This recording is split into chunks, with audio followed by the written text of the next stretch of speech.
Legend War here, and today we've got a Rate Your Doomstack video covering Ungrim Iron Fist's Giant Slayer Doomstack.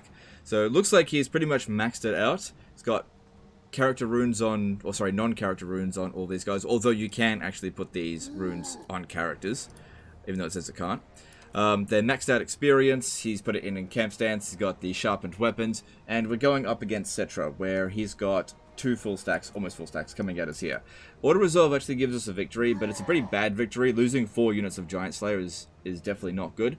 So in order to get a good rating here, this army needs to do better than the auto resolve. It is on very hard battle difficulty, so let's jump in here and see how it goes.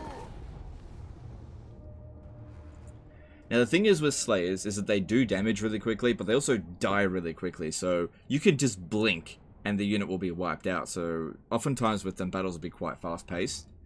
Whereas other tankier infantry, you know, can take an absolute pounding and you can forget about them for several minutes and just be like, oh, damn, you're a bit damaged, I'm going to pull you out of combat. Whereas, you know, you blink and the Slayer unit is wiped out. Alright, so reinforcements are coming in from bad angles here for the enemy.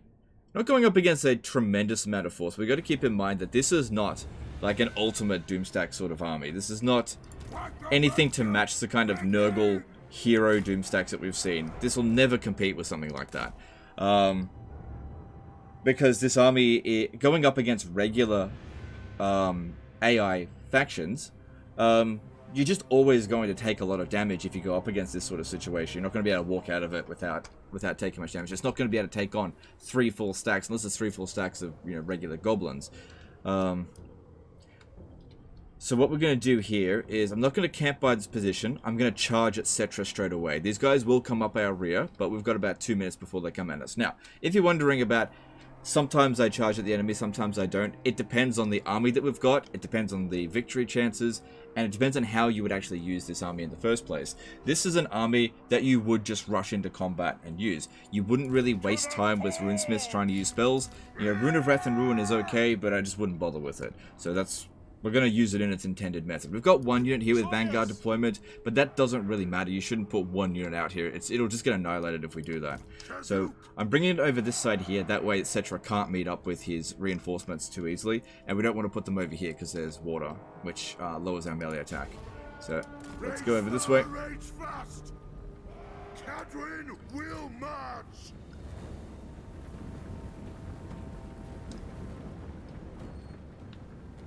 With 48 speed, that's pretty good. We could increase the speed a little bit with Rune of Speed, but I think it would be better if we wait until we're actually in combat. Okay, Ungrim will actually fall behind if he doesn't do that. Okay, hang on. You guys lag behind a little bit. Wait for these guys, because we're not attacking them head on. We're coming at them from a little bit of an angle.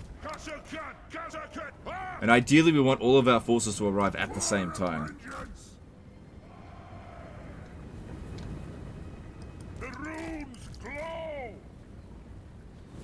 Take considerable damage from that stuff.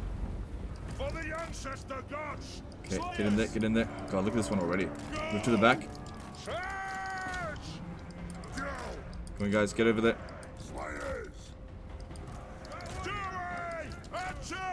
Okay, enemy reinforcements are arriving.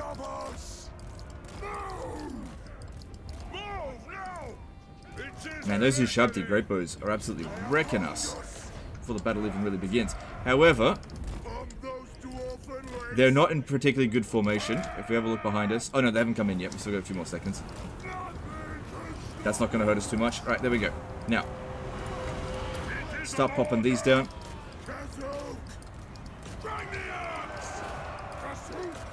And we need Ungrim to go and fight Cetra. Okay, pop these down wherever we can. Get over here.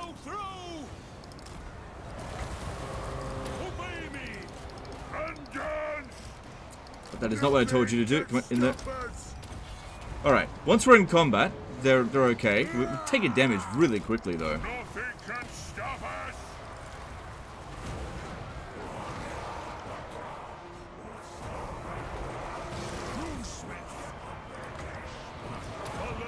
Okay. Now you could put down the Rune of Negation for 40% ward save, but I honestly think that the Rune of Speed is better in this situation here.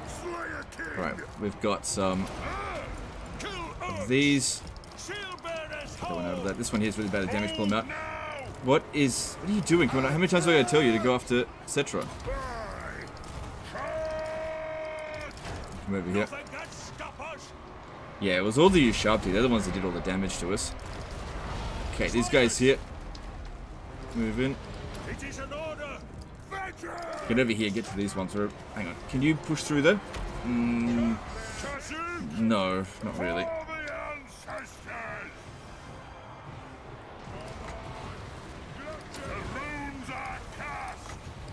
There's some runes of Wrath and Ruin while the other ones are held back.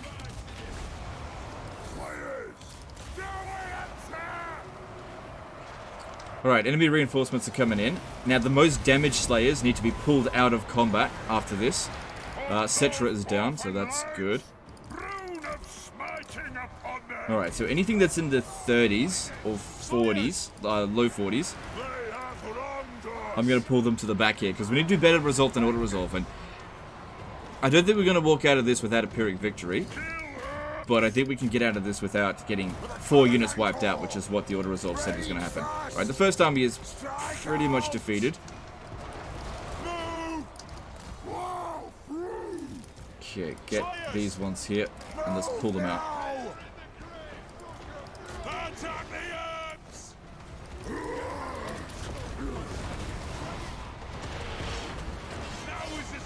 Yeah, just wait, don't charge at them just yet.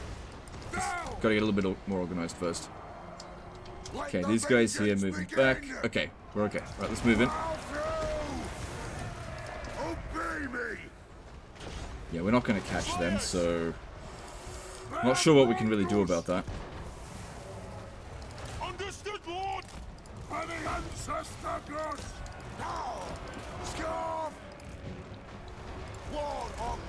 Pull this one back a little bit.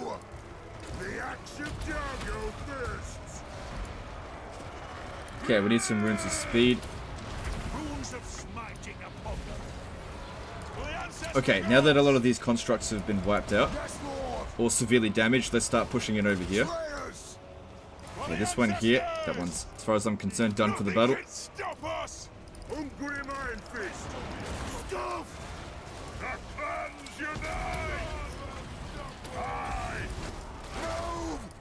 Okay, let's try to close in there and try to get those giant slayers as quickly as we possibly can. Okay. Advance. How's this one doing? Yeah, we can still keep moving, using it a little bit more. Keep moving. Now you need to go fight these monsters over here. I'm gonna send this one around to go fight the giants, bone giants.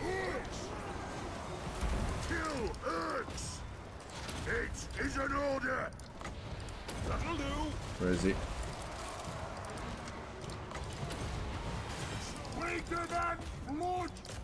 And the Ushabti Drake bows over there. Move up.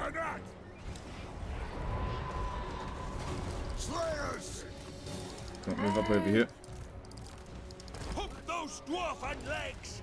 Go for the Karazangor. Okay, we're gonna need to start bringing these guys back over here. Yes. Because we're in the final stretch of the battle, and these guys are all exhausted now. So everyone except for Ungrim. I am the Slayer King. Slay the oath breakers. Stop letting that guy try to get away. Slayers for the High King. Runes of spell breaking. Slayers. Vengeance. Yes. No. That'll do. So I think the runesmiths are definitely a good choice for this army. It really boosts them a fair bit. This one here is really bad shape. I think the army losses is pretty close though. Ooh. This guy here, pull him out. Pull him out. There's the army losses. So yeah, this is definitely going to be a Pyrrhic victory because we just took so many casualties. But it's a better result than auto-resolve because 4 units didn't get wiped out. No units got wiped out. Spread out the damage as evenly as we possibly could.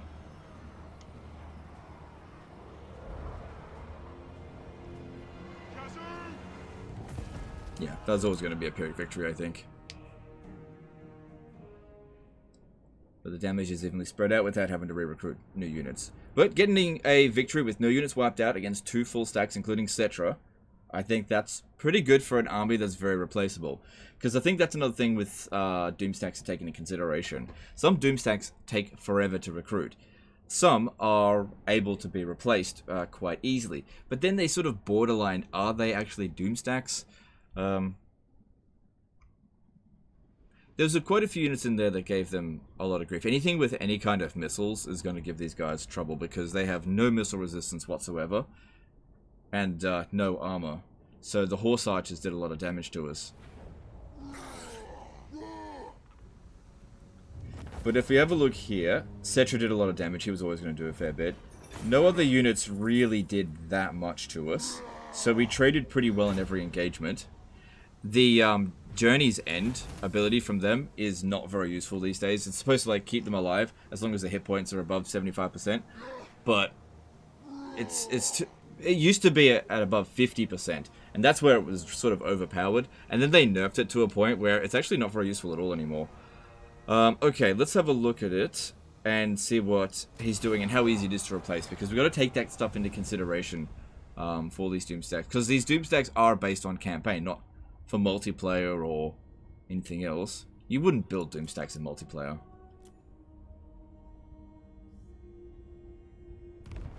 You wouldn't be able to.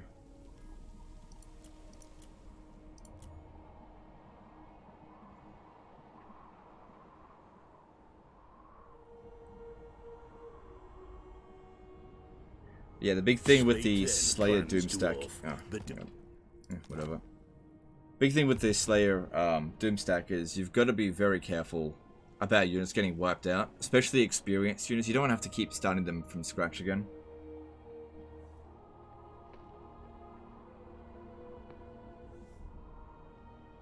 Okay, none of this stuff matters. Alright. So, looking at Ungrim Iron Fist, he's able to reduce the upkeep cost of Slayer units by 25% and increase the melee attack plus 5. He's got a lot of other things in here that boost them. Let's see, where is it?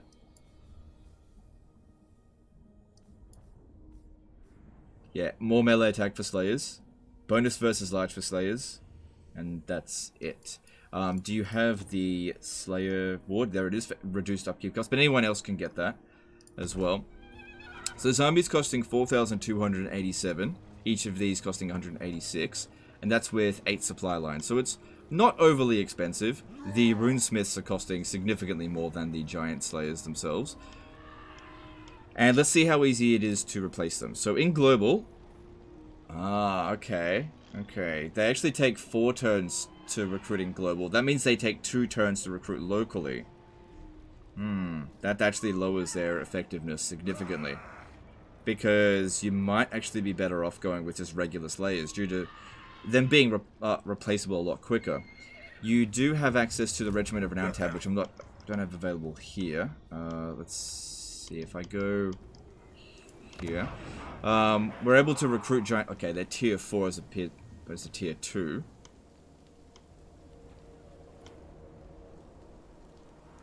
Okay, let me see, where's one of your other armies? Time for a reckoning.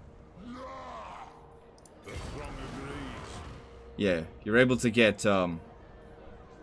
these Slayers fairly easily. I'm actually wondering if maybe regular Slayers might be a better choice than Giant Slayers. Let me just have a look at this for a bit. Because like Giant Slayers are technically higher tier. Right, let me look at the base stats of these. And I'm wondering if maybe regular Slayers would be better. So 225 cost compared to 300.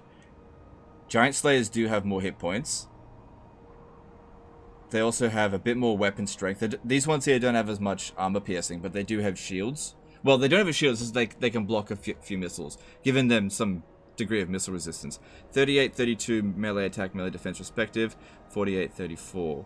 So yeah, the Giant Slayers are better, but I'm usually really put off from 2-turn recruitment, because typically speaking with this kind of unit, you can expect that they're going to get wiped out fairly regularly, so you're going to want to be able to globally recruit them, but you can use the Regiments of Renown tab to recruit them. It's just that you're not going to get as many of them in your pool, or as often, as the regular Slayers. Okay, let's rate it. I think if you went with either regular Slayers or Giant Slayers, they're going to perform pretty similarly. These ones here actually have... Oh, this one's got a bonus versus infantry due to the thing here. The rune. So, I think it's fine that he went with Giant Slayers, except for the fact that I know that it took 2 turns locally to recruit them, so that slows you down the campaign while it's being done. Because I doubt these were all recruited from the Regiments of Renown tab. It just would have taken 146 turns in the campaign. It may have happened. In terms of practicality, using Ungrim Iron Fist with this, and with Karak Kadrin, it's very practical to do this. In the early stages of the campaign, and the enemies that you're going up against, you know, greenskins, possibly the ogres and vampire counts, these are very good units to use against them. So it's very practical. In terms of strength, it's not that strong. Okay, compared to other Doom stacks that we've seen, it's sort of on the mid range. It's not low, but mid. So not lots of points into that. In terms of ease of use, it's fairly easy to use. You can just throw them into melee and just make sure they're constantly fighting something. It doesn't even matter what they're fighting. They're good against everything if they're fighting in melee. Armor piercing is obviously very useful. They don't have magical attacks, so you got to watch out for ethereal units. But, you know, that's just a dwarven problem. They usually, their stats are good enough that they will do okay in those situations. But yeah, there's a lot of armies that can really wreck a Giant Slayer army. So it's not going to get super high marks. So this is something that you definitely should build with Ungrim Iron Fist if you want to get an early game sort of game, good strong army going. But in the late game, I think it'll struggle a little bit, especially if you start going up against endgame crisis armies. If you're going up against something like 3 or 4 armies, this is where this army is really going to buckle under the pressure. It's not going to be able to handle it. I think that the 4 runesmiths is perfectly fine. It's very easy to get that due to them being a tier 3 hero. If we have a look over here, we can see that even minor cities can increase the capacity of runesmiths, so that's quite easy. You can drop down the global recruit time for Slayers by building the Slayer building, so you can get the Giant Slayers recruited in 3 turns, or regular Slayers recruited in 1 turn if you build like 10 of them of the Slayer building. That's why I think that maybe the regular Slayers are better, because this is the sort of army that you are going to lose units throughout your campaign. It just will happen. And being able to replace units without having to run back to a different settlement is going to be fairly useful. Because you can't guarantee that that building is just going to be readily available when you capture a new settlement. And aggression is something that Doom stacks need to be able to do. But yeah, you know, if you're good with the game, you don't get caught by too many armies, this can manage. So yeah, in summary, it's quite practical, it's medium strength, and it's fairly easy to use. So that's my rating of this Doom stack. I think it's pretty good, I don't mind using it. You know, you can definitely build stronger armies as the Dwarfs, but this is very convenient for Ungrim Iron Fist for that price. Let me know in the comments below what you think of this particular Doom stack, whether you like or dislike it. I kind of felt like it was about the same strength as it was in Warhammer 2. But actually, it's weaker than it used to be, because Journey's End used to be hit points greater than 50%. That was when they were like OP, because they would reach a point where the front line was only fighting and they weren't taking any casualties. So it was really good. They got like a whole bunch of free hits before they actually started taking casualties. But I think they over-nerfed that ability a little bit. I really think it should go down to something like 65% to get sort of some sort of happy medium. Because at the moment, that ability there just barely makes any difference. Anyway, that's the end of this one here, guys. Hope you enjoyed it. Hope you learned something. Let me know in the comments below what you think of it. And I'll see you next time, fuckers. Bye.